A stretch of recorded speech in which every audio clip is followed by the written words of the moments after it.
Hey guys! If you want to know how to sign up and use DALL-E 3, this video is for you.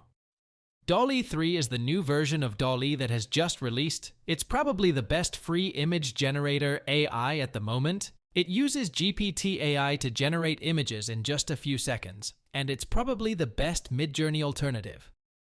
So to start using this, we will go to bing.com/create. Then click this button to create your account.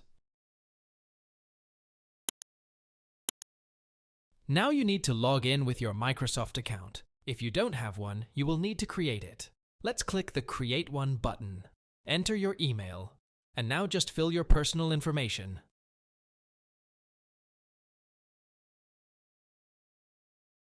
That's it.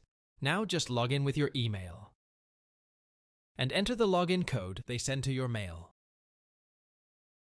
Here you just need to describe the image you want to generate and wait.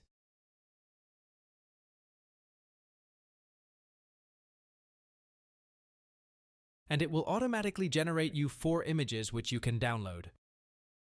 I will be uploading more tutorials on how to use this AI soon.